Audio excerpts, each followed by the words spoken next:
তখন ভগবান স্বীকার করলেন যে নিঃসংশয় অসংশয় মহাবা, বলছেন নিঃসংশয় বলছিস, নিঃসন্দেহে মনোনিগ্রহং চলম,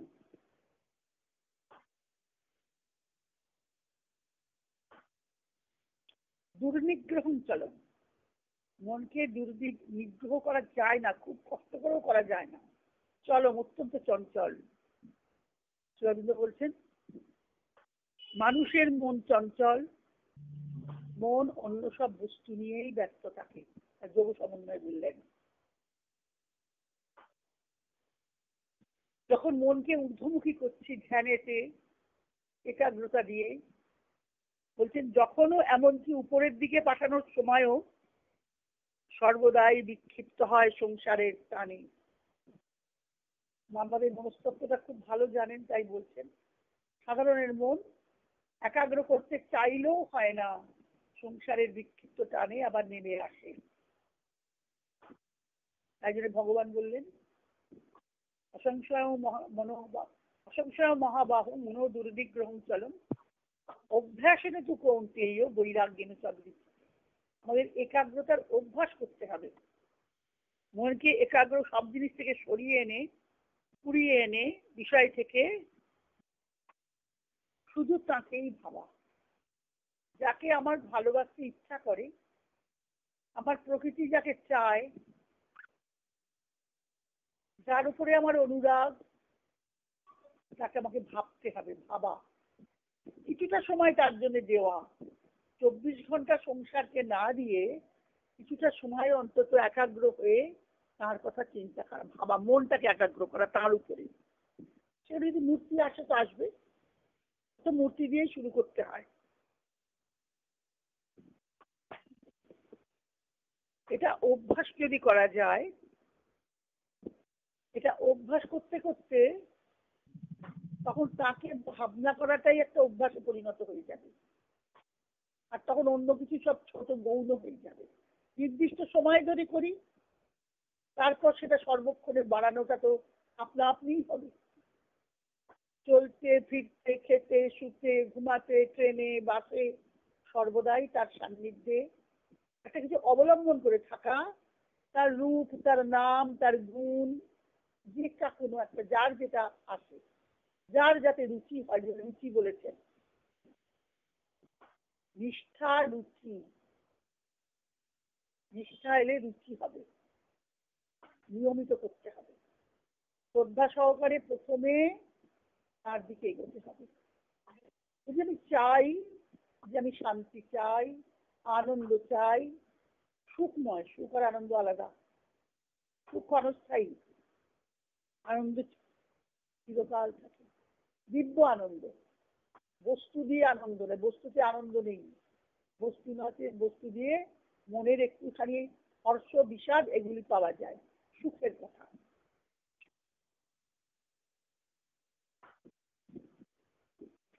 তখন আমি যখন তার উপরে একাগ্র করছি, কোনো বিগ্রহ নিয়ে, শাস্ত্র বলছেন বিগ্রহ এবং ভগবান, বিগ্রহই ভগবান, মূর্তি, মূর্তি নিয়ে, বাইরের মূর্তি নিয়ে আমি ভাবনা করছি,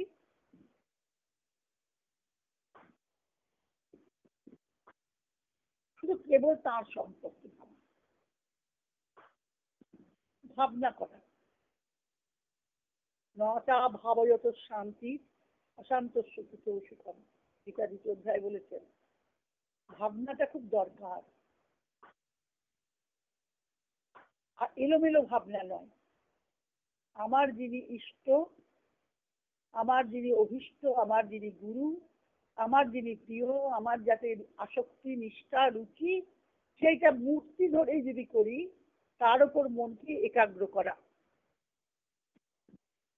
তার সঙ্গে আমি ভগবানের নামকে যুক্ত করতে পারি, কোনো মন্ত্রকে যুক্ত করতে পারি, যার মাধ্যমে ভাগবত সত্তার উপলব্ধি আসে। মননাথ রায়কীতি মন্ত্র, যার যেটাতে আসে। তাহলে ভগবানের রূপের প্রতি, বিগ্রহের প্রতি একাগ্রতা, তারপর তার নাম, বিভিন্ন গুণ যুক্ত করে চিন্তা করা, মনন করা। তারপর কি হবে? দ্বিতীয়টা কি হবে? দ্বিতীয় স্তর গেল। তার জন্য তার কথা শুনতে হবে, নিরন্তর তার কথা শুনতে হবে, যে আমরা কেন সৎসঙ্গ করি, কেন আমরা ইউটিউব শুনি মহারাজদের কথা। ওই শোনার ফলে ভাগবত সত্তা সম্বন্ধে সতত মনন করতে হবে, মনটা দিতে হবে।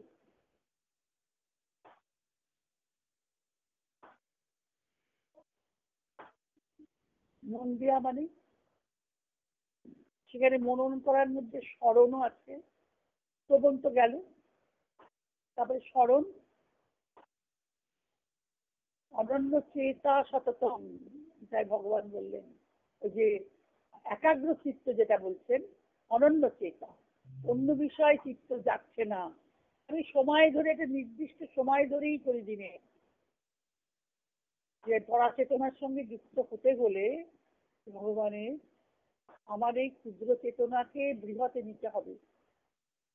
একটা নির্দিষ্ট সময় ধরেই আমাকে সেই চেতনার মধ্যে সংযুক্ত করার উপায়টা হলো প্রথমে একাগ্রতা মনন করা, তারপরে নিরন্তর তার অনন্য চেতা, অনন্য চিত্ত হয়ে সতত নিরন্তর যোমাং স্মরতি নিত্যস, যিনি আমাকে স্মরণ করেন নিত্য। এখানে শ্রী অরবিন্দ বলছেন সতত তার স্মরণ মনন। সেটা কোনো নাম অবলম্বন করে হতে পারে, কোনো তার গুণ অবলম্বন করে হতে পারে, কোনো মূর্তি অবলম্বন করে হতে পারে, কোনো বাক্যক্রার কথা অবলম্বন করে হতে পারে, তাদের লীলা অবলম্বন করে হতে পারে। সেটা যার যেরকম রুচি, যার যেরকম অভিনিবেশ, সে সেরকম হবে, একরকম হতে পারে না। প্রত্যেকের ব্যক্তিত্ব আলাদা, ব্যক্তি সত্তা আলাদা, ইউনিক। মা বলছেন যে ইউনিক, অস্তিত্বটাই আমাদের একটা ইউনিক। এক থেকেই আমরা এসেছি, একেই মিশে যাব। এক যখন বহু হয় তখন বহুটা বৈচিত্র্যটাই তার লীলার বিলাস, লীলার বিলাস। ভাগবতে যখন দেবকীর গর্ভে ভগবান এসছেন কংসের কারাগারে, তখন জন্ম আসন্ন হয়ে, জন্মাষ্টমীর সময় এগিয়ে আসছে, ভাদ্র মাসের অষ্টমী তিথি, কৃষ্ণাষ্টমী। দেবতাদের একটি স্তুতি আছে ভাগবতের দশম স্কন্ধে, তাকে গর্ভস্তুতি বলা হয়। সেই স্তুতির মধ্যে দেবতারা বলছেন ভগবানকে উল্লেখ করে, মানে উদ্দেশ্য করে, যে তুমি যে মা দেবকীর গর্ভে এসেছো, আমরা প্রার্থনা করেছিলাম যখন ভগবান ক্ষীরোদসাগরে শয়ন করে আছেন, অনন্ত শয্যায় শুয়ে আছেন, সেই সময় দেবতারা প্রার্থনা করেছিলেন ভগবানের কাছে, নারায়ণের কাছে, যে তুমি পৃথিবীর ভার হরণের জন্য মানব দেহ, তখন অসুরদের আধিপত্য খুব, তুমি মানব দেহ ধারণ করে প্রকটিত হবে, এটা প্রার্থনা করেছিলেন দেবতারা। ক্ষীরসাগরের তীরে দেবতারা সমবেত হয়েছিলেন ভগবান অনন্ত শয্যায়। এটা আমাদের পুরাণের কাহিনী। ভাগবত বলছেন আমরা যে প্রার্থনা করেছিলাম, সেই প্রার্থনার ফলেই যে তুমি দেবকীর গর্ভে এসেছো তা কিন্তু নয়। তুমি এসেছো পৃথিবীতে প্রকটিত করে তোমার রূপকে মানব শরীরে, তোমার লীলা বিলাসের জন্য। তুমি এক বহু হয়ে বৈচিত্র্যের সঙ্গে যে লীলা করবে, সেই লীলা বিলাসের আনন্দের অনুভূতির জন্য তুমি এসেছো, আসছো।